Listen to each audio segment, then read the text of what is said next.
آپ کے ساتھ ہو۔ پاک انجیل مقدس مرکز کے مطابق اے خداوند تیری تمجید ہو۔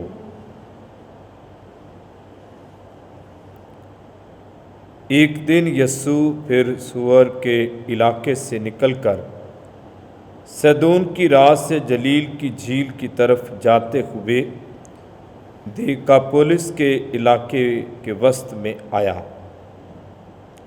اور لوگوں نے ایک بہرے ہکلے کو اس کے پاس لا کر اس کی منت کی کہ اپنا ہاتھ اس پر رکھے۔ اس کو ہجوم میں سے الگ لے گیا اور اپنی انگلیاں اس کے کانوں میں ڈالیں اور لعاب لگا کر اس کی زبان چھوئی، اور آسمان کی طرف منہ کر کے آہ بھری اور اس سے کہا، افتح یعنی کھل جا۔ اور اسی دم اس کے کان کھل گئے اور اس کی زبان کی گرہ کھل گئی، اور وہ صاف بولنے لگا۔ اور اس نے انہیں حکم دیا کہ کسی سے نہ کہیں، لیکن جتنا وہ ان کو منع کرتا تھا اتنا ہی زیادہ وہ چرچا کرتے رہے، اور انہوں نے نہایت حیران ہو کر کہا، اس نے سب کچھ اچھا کیا ہے۔ وہ بہروں کو سننے اور گنگوں کو بولنے کی طاقت دیتا ہے۔ پاک انجیل کے وسیلہ سے ہم سب کی خطائیں معاف کی جائیں۔ مسیح یسوع میں میرے عزیز بھائیوں، میری بہنوں اور میرے پیارے بچوں، ہم اپنے خداوند کا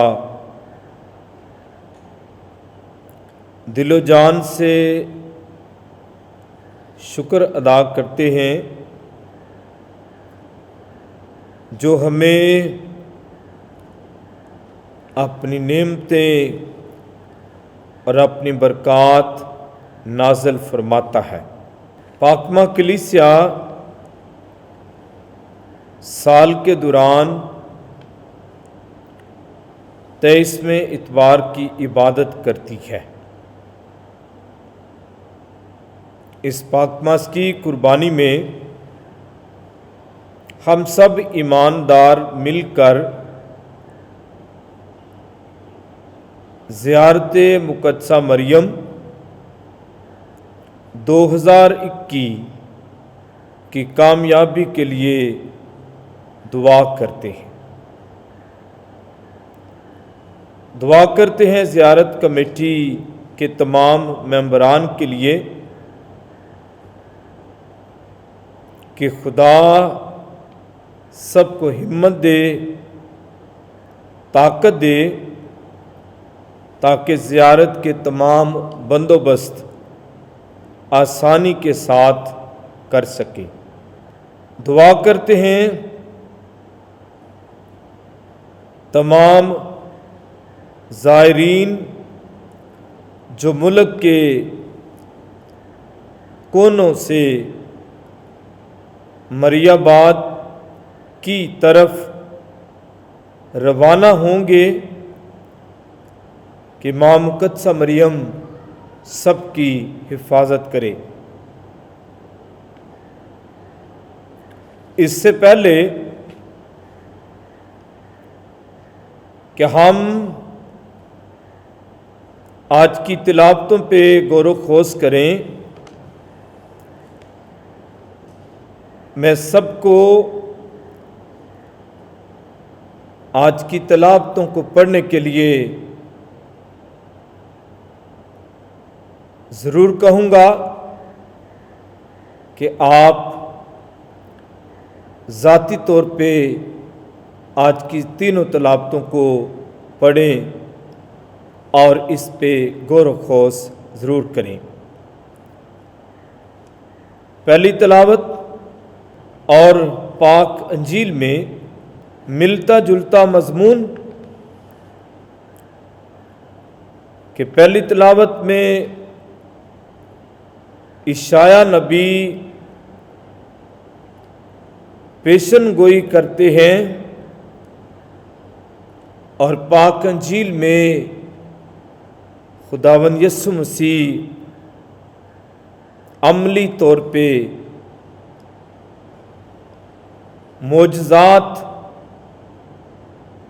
اور پاک کلام کو پورا کرتے ہیں۔ پہلی تلاوت اشعیاء نبی کے صحیفے سے لی گئی ہے، 35واں باب اس کی 4 سے 7 آیات، جس میں اشعیاء نبی بیان کرتے ہیں کہ خدا اپنے بندوں کو اسیری سے رہائی،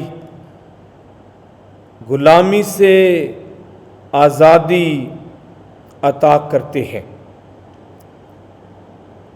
اس تلاوت میں، اس پاک کلام میں نبیوں اور خادموں کی ذمہ داری کا بیان کیا گیا ہے کہ ان کی ذمہ داری کیا ہے۔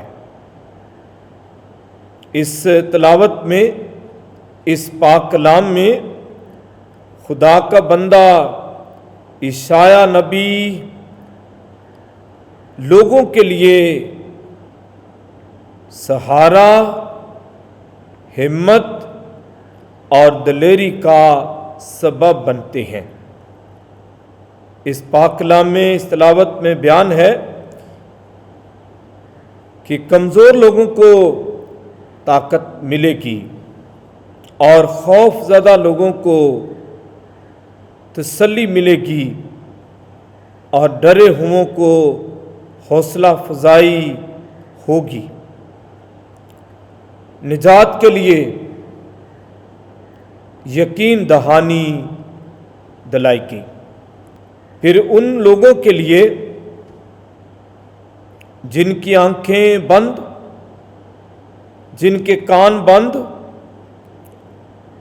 جو چل پھر نہیں سکتے تھے یعنی لنگڑے تھے، اور جو بول نہیں سکتے تھے، ان کو تسلی دی گئی کہ وہ اپنی آنکھوں کو کھلتے ہوئے دیکھیں گے، ان کے کان کھل جائیں گے، وہ لنگڑوں کی حالت سے اچھی حالت یعنی چلنے پھرنے کے قابل ہوں گے۔ اسی طرح پاک انجیل میں ایک شخص، اس کے کان اور اس کی زبان کھل گئی۔ یسوع مسیح کان اور زبان کو درست کرتے ہیں۔ ان دونوں تلاوتوں کو جب ایک جگہ پہ یکجا کرتے ہیں تو ہم اپنے ارد گرد بہت سارے مومنین کو، ایمانداروں کو دیکھتے ہیں کہ جن کے کان بند ہیں اور جن کی زبانیں بند ہیں۔ کانوں سے مراد کہ کان بند ہیں، وہ خدا کے پیغام کو، خدا کے پاک کلام کو سنتے نہیں اور خدا کے پاک کلام کو اپنی زبان سے جاری نہیں کرتے۔